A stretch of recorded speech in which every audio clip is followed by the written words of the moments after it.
Hello बच्चों, आज हम सीखेंगे समीकरण को संतुलित करना। किसी भी रासायनिक समीकरण को संतुलित कैसे किया जाता है वही हम आज सीखेंगे। लेकिन इससे पहले हम जानेंगे कि संतुलित रासायनिक समीकरण होता क्या है और किसी भी रासायनिक समीकरण को संतुलित करना क्यों जरूरी है। तो सबसे पहले हम जान लेते हैं कि संतुलित रासायनिक समीकरण होता क्या है।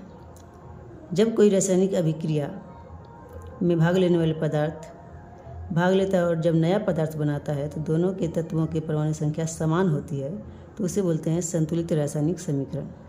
मतलब यहाँ दो पदार्थ भाग लेकर दो नया पदार्थ बनाया है, तो इधर जो तत्वों की परमाणु संख्या है जितनी है इधर भी उतनी ही होनी चाहिए, तो वो क्या है, संतुलित रासायनिक समीकरण है।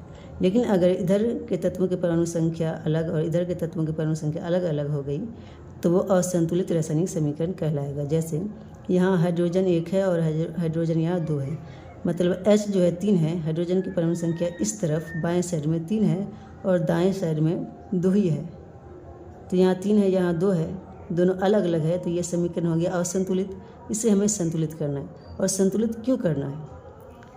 तो द्रव्यमान के संरक्षण के नियम के अनुसार किसी भी रासायनिक अभिक्रिया में द्रव्यमान का ना तो निर्माण होता है ना ही विनाश होता है। अगर इसे हम दूसरे शब्दों में समझें तो रासायनिक अभिक्रिया के पहले एवं उसके बाद तत्व के परमाणु की संख्या हमेशा समान रहती है। यहाँ अभिक्रिया हो रही है, इसके बाद जो नया पदार्थ बनता है तो दोनों के तत्वों की परमाणु संख्या समान होती है। ये कहता है द्रव्यमान के संरक्षण का नियम। इसलिए अगर समान नहीं है तो हमें समान करना होगा, बराबर करना होगा। अब हम किसी भी रासायनिक समीकरण को संतुलित कैसे करेंगे, दोनों तरफ तत्वों की परमाणु की संख्या बराबर कैसे करेंगे?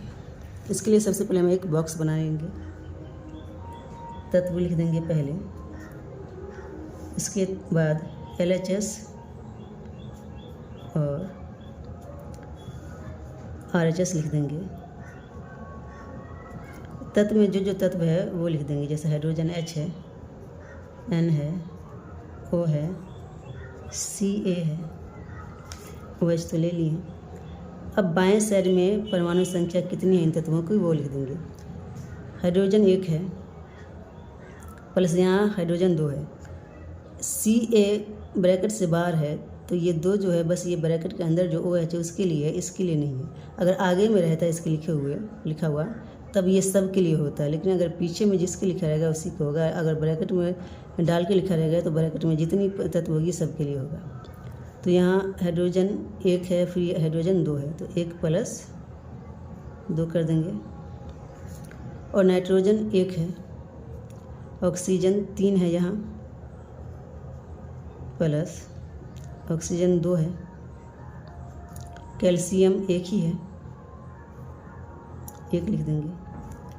ये तो बाएं साइड का लिख दिया। हम दाएं साइड में गिनती करेंगे कि हाइड्रोजन पहले लिखा हुआ है, तो हाइड्रोजन यहाँ कितना है, H2 है, तो 2 लिख देंगे। N जो है 2 है, ब्रैकेट में है ये N और ये 2 ब्रैकेट के सभी तत्व के लिए आएगा, तो N 2 हो जाएगा। O जो है 3 है और 2 है, 3 और 2 को गुना करेंगे, इससे जोड़ा नहीं जाएगा, इसको गुना किया जाएगा। 3 दूनी 6 हो जाएगा। यहाँ ऑक्सीजन हो जाएगा 6 प्लस ऑक्सीजन 1 इधर भी है 1, और कैल्शियम यहाँ Ca 1 ही है। अब हम देखेंगे दोनों तरफ तत्वों की संख्या समान है या नहीं। जैसे हाइड्रोजन यहाँ 2, 1 3 है, यहाँ 2 ही है। नाइट्रोजन 1 है, ये 2 है, दोनों अलग अलग है। ऑक्सीजन यहाँ 3 2 5 6 1 7 है, ये भी अलग है। कैल्शियम दोनों में समान है। ऑक्सीजन और हाइड्रोजन को बाद में बराबर करेंगे उसके परमाणु संख्या को, इसके पहले जो रहेगी उसे कर देंगे। तो यहाँ नाइट्रोजन 1 है, यहाँ नाइट्रोजन 2 है, तो इस तरफ भी हमें 2 करना होगा। इसके लिए क्या करेंगे, 1 को 2 से गुना कर देंगे। तो नाइट्रोजन को हम 2 से गुना कर देंगे तो हो जाएगा हमारा दोनों तरफ बराबर। तो यहाँ N है बीच में, तो इसके नीचे हम 2 नहीं लगा सकते हैं। हमेशा जब हम रासायनिक समीकरण संतुलित करेंगे तो आगे में लगाएंगे किसी के भी। तो जब 2 यहाँ लिखेंगे तो ये 2 अब सब के लिए हो गया, केवल N के लिए नहीं रहा। तो H के लिए भी 2 हो गया, तो H को भी अब 2 से गुना करना पड़ेगा। H 1 वाला है, तो इस 1 वाले को 2 से गुना करना है, 2 वाले को नहीं। और N के लिए भी 2 हो गया, 2 से गुना कर दिया। अब O के लिए भी क्या हो गया, ये 2 हो गया। O 3 जहाँ पे है उसको 2 से गुना करना, ये 3 है, इसको 2 से गुना करना। अब ये 2 कहीं 2, ये दोनों तो बराबर हो गया, लेकिन ऑक्सीजन जो है हाइड्रोजन जो है 2 कहीं 2 2 ये 4 हो गया, और ऑक्सीजन 3 दूनी 6 2 8 हो गया। तो यहाँ 6 एक साथ ही है, तो 1 को अगर हम 2 से गुना करते हैं तो 2 कहीं 2 और 6 6 2 8 ये दोनों तब बराबर हो जाएगा। तो जहाँ 1 ऑक्सीजन है उसको 2 से गुना करेंगे, ये 1 ऑक्सीजन है इसको हम 2 से गुना कर देंगे। तो यहाँ H2 भी 2 से गुना हो गया, तो H2 जिधर है उसको 2 से गुना करेंगे। तो हाइड्रोजन में 2 यहाँ है RHS में हाइड्रोजन, तो इसको भी 2 से गुना करेंगे। तो ये 2 दूनी क्या हो जाएगा 4 हो जाएगा, और यहाँ भी 2 कहीं 2 2 2 4 हो गया। ये 2 है 3 दूनी 6 2 ये 8 हो गया, और 2 कहीं 2 6 ये 8 हो गया। अब देखते हैं क्या सब बराबर हो गया कि नहीं। ये भी 4 है, इधर भी 4 है, इधर भी N2 है, इधर भी N2 है, इधर भी O8 है, इधर भी O8 है, इधर भी Ca 1 है, और ये इधर भी 1 है। मतलब दोनों तरफ क्या हो गया, अब परमाणु संख्या समान होगी, तो ये समीकरण संतुलित हो गया। बस इतना ही करना है। 2 नंबर सवाल है NaOH प्लस H2SO4 बराबर Na2SO4 प्लस H2। इसमें भी हम तत्व का नाम लिखेंगे, और LHS और RHS में कितना है वो हम गिनती लिख देंगे। तो तत्व में है Na सोडियम,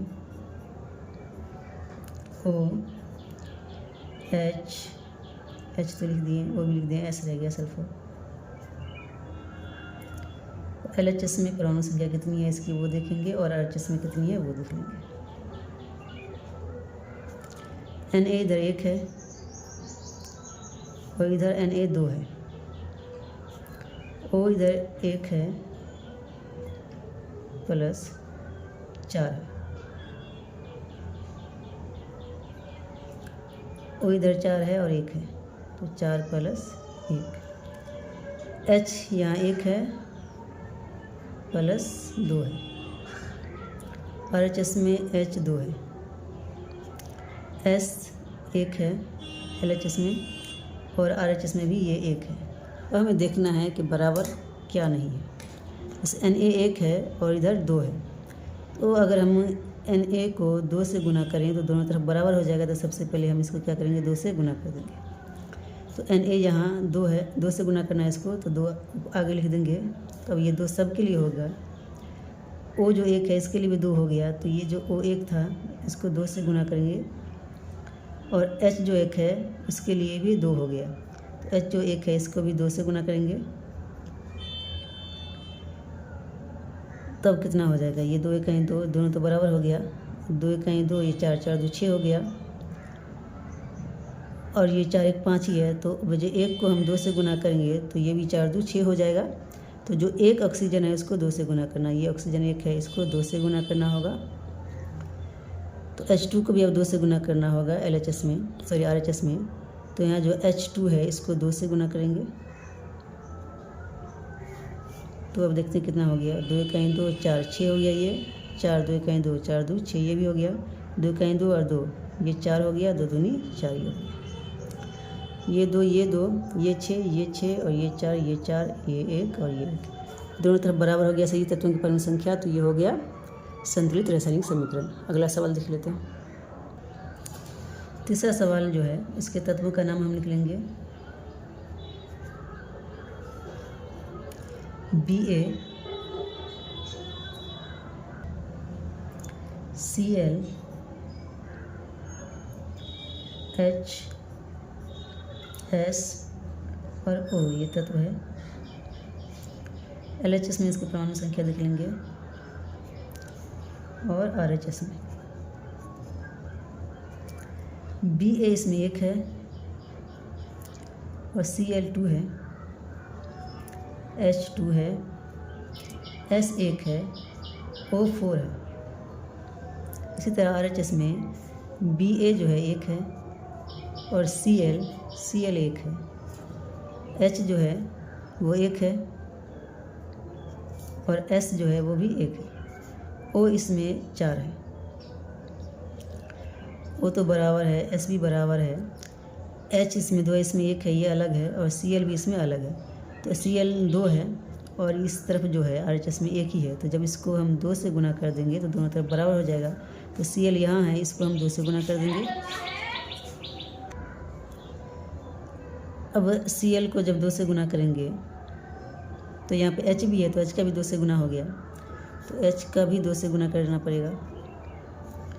तो ये हो जाएगा 2 इकाई 2, 2 इकाई 2।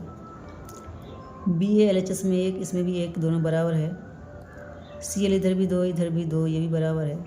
H इधर भी 2, इधर भी 2, ये भी बराबर है। S 1 1 दोनों तरफ बराबर है। ऑक्सीजन भी H 4 4 दोनों तरफ बराबर है। ये हो गया समीकरण संतुलित। अगला सवाल देख लेते हैं। अब ये जो सवाल है इसमें तत्वों का नाम लिखेंगे और LHS और RHS में उनके परमाणु की संख्या की गिनती करेंगे। तत्व में है Fe HO, इसमें LHS में देखेंगे परमाणु संख्या और RHS में देखेंगे।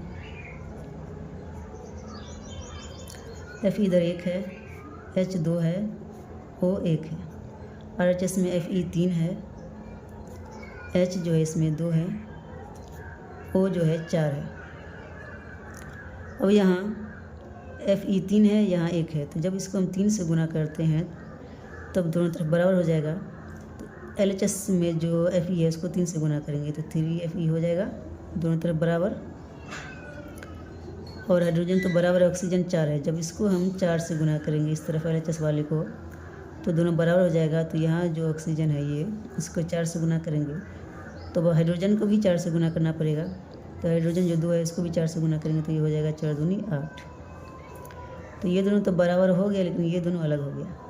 अब यहाँ 8 है, यहाँ 2 है, इस हाइड्रोजन को जब हम 4 से गुना करेंगे दोनों तरफ बराबर हो जाएगा। तो हाइड्रोजन को हम 4 से गुना करेंगे, 4 दूनी 8, और ये 3 3 8 8 और 4 4, ये संतुलित हो गया। तो इसमें जो तत्व है उसको लिख लेते हैं।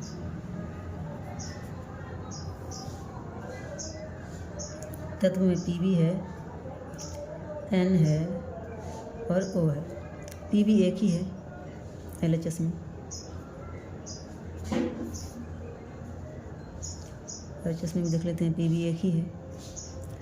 N जो है ब्रैकेट के बाहर जो 2 है, तो ब्रैकेट के अंदर जितने भी तत्व है सबके लिए 2 है, तो N 2 हो गया।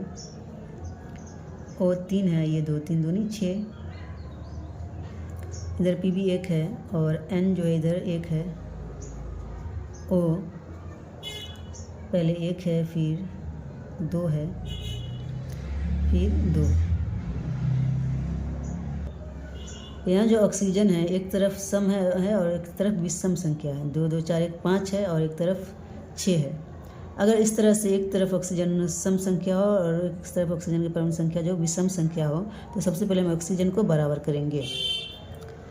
एक विषम संख्या हो तो छोड़ देंगे, लेकिन एक से ज़्यादा अगर 3 5 7 ऐसे करके हो तो सबसे पहले हम ऑक्सीजन को ही बराबर कर देंगे। तो यहाँ 2 2 4 1 5 है और ये 6 है, तो अगर इसको हम 2 से गुना करते हैं तो दोनों तरफ 6 हो जाएगा। तो एक वाला ऑक्सीजन जो है इसको हम 2 से गुना किया है, तो यहाँ एक ऑक्सीजन जो है इसको 2 से गुना करेंगे। तो अब Pb का भी 2 से गुना हो गया, तो Pb को भी 2 से गुना करेंगे। तो ये तो समान हो गया, लेकिन हम ये दोनों अलग हो गया। तब ये इधर जो एक है Pb, इसको भी 2 से गुना करना पड़ेगा। तो जब इसको 2 से गुना करेंगे तो ये 2 सब के लिए हो जाएगा।